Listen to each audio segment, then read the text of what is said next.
All right, and we are back here on the GSMC Football Podcast. And for the fourth part of the show, we're going to talk about some comments made by Miami Dolphins running back Raheem Mostert on the team's lack of playoff success and what they have to do to try to overcome this. And the Dolphins have been a team that last 2 years have been one and done. A couple years ago, they lost to the Bills in the first round. Now, Skylar Thompson was playing quarterback. Actually, yeah, that game was in Buffalo. Skylar Thompson was playing quarterback, their third stringer, and they lost 34-31. They could have won that game. Now, some of that had to do with the Bills turning the ball over, but still, they had a chance. But against the Chiefs last year with Tua Tagovailoa, but you did have some guys missing on defense. Yeah, they never had a chance in that game. And that doesn't really have, that's not really solely on Tua, even though he is definitely part of the blame. But just those conditions, the Dolphins really just did not have a chance there. But yeah, they've been one and done the last couple of years.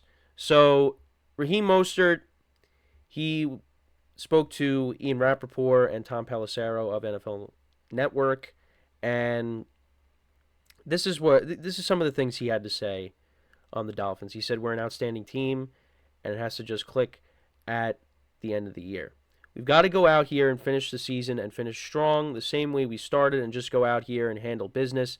Everybody has to be on the same page. We have to be as one, right? That's all it takes. Nothing bigger, nothing smaller. Just go out there and stay healthy and finish.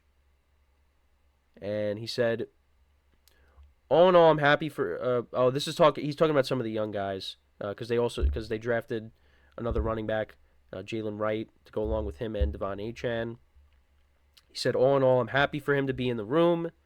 I treat every rookie like with Devon Achane last year. I'm always going to try to show them the ropes first and give them my little pointers and help them out as best as I can. Like you said, I'm going on the tail end of my career and I want to be able to make an impact somehow. That means just bringing along somebody and helping them out. And Mostert says that, and I know he's dealt with a lot of injuries over his career, but last year he was unbelievable. He was playing like one of the best running backs in the NFL. Dolphins' running game was really good with him and Achane.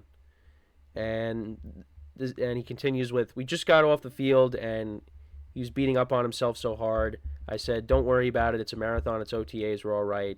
You're going to be good. One thing I will tell you is, hey, you help me feed my family, I'll help you feed yours. Once I said that to him, he was locked in. So I think that's being a good teammate, and that's what you want to have. And Mostert's a veteran, and like I said, he's on the tail end. Well, he said he's on the tail end of his career after coming off of a season last year, which he's 32 years old, and last year, 209 attempts, 1,012 rushing yards, 18 rushing touchdowns last year. I mean, and he's 32.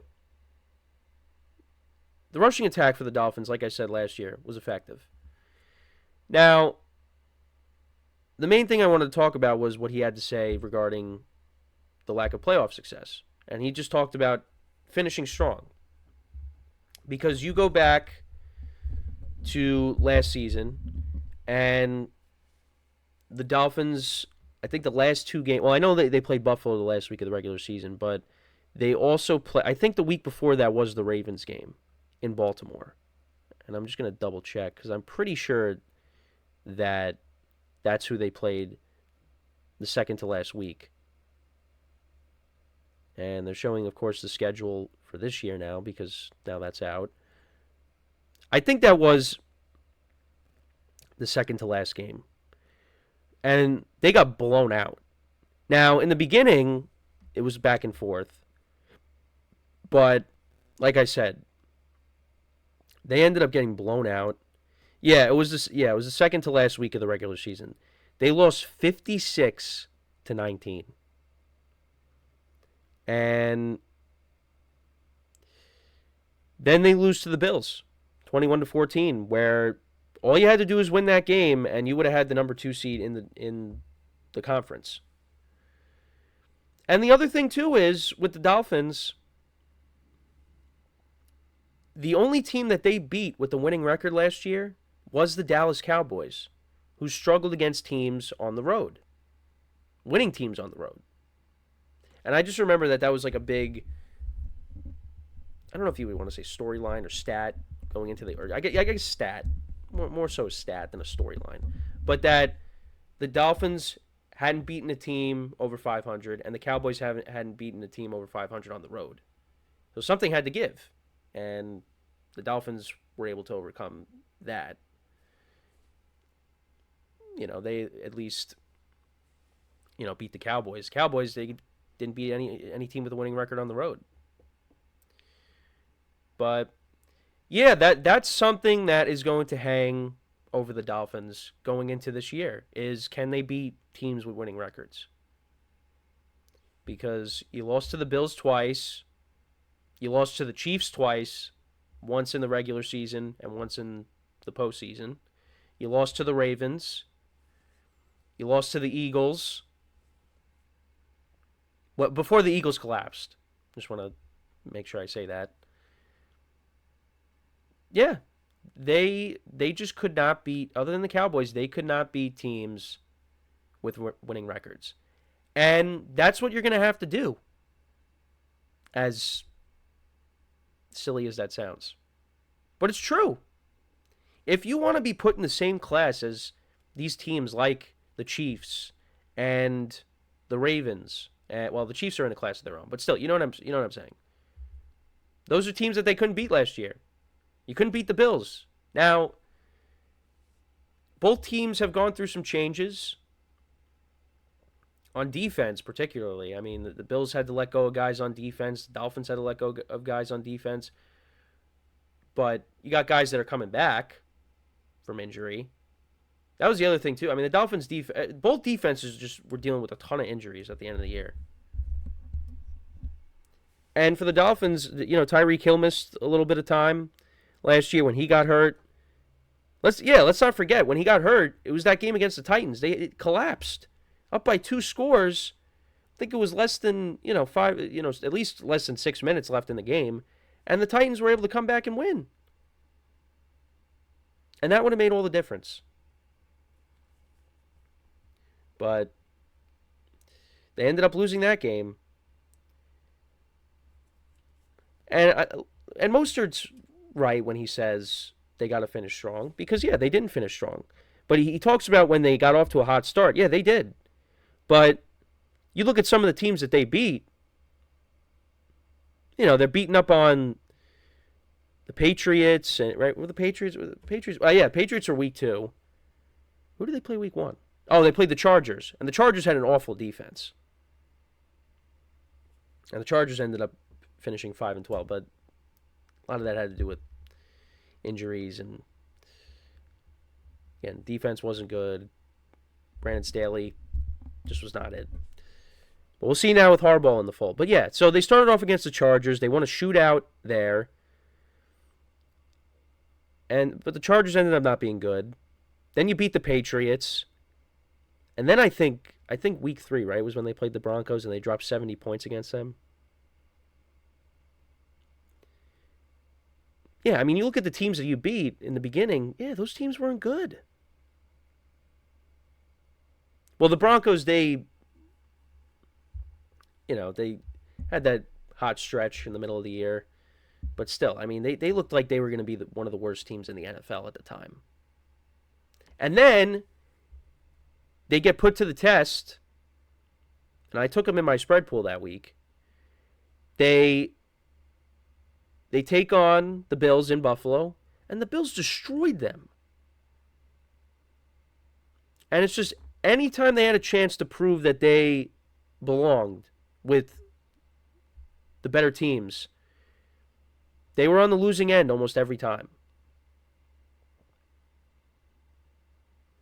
So they got to go out there and they got to prove it, that they could beat these good teams. And I know when I did my AFC East rankings, I had them ranked third. And that's a factor into that. I think Mike McDaniel might be the best coach in the division, but there's just some things, it's just, I don't know what it is. Because they have the talent. Absolutely, they have the talent. I have no questions about the talent. Well, I shouldn't say no questions, but I mean, offensively, they got track stars all over the place. But they're missing something. Now, I have not mentioned, I really haven't talked about him, but kind of got to wrap up the segment here. But I've talked about him before, and that's Tua. I think a lot of that has to fall on the quarterback.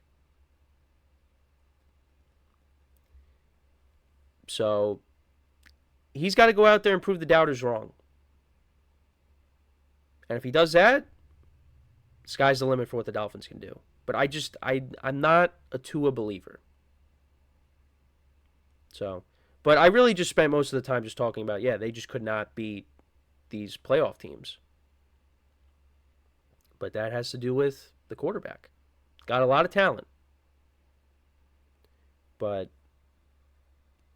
like I said, not that I have no questions about their talent.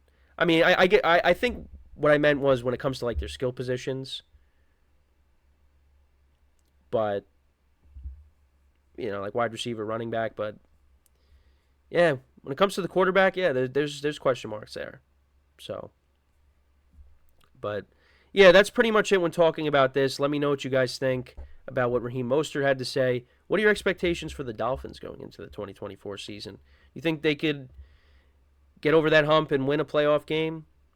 We'll see. And I've said this, just because I have them finishing in third in the AFC East, or they were ranked third in my rankings, does not mean that I don't think they could be a playoff team, because they definitely can. It's just, how far can they go in the playoffs? Can they win a playoff game?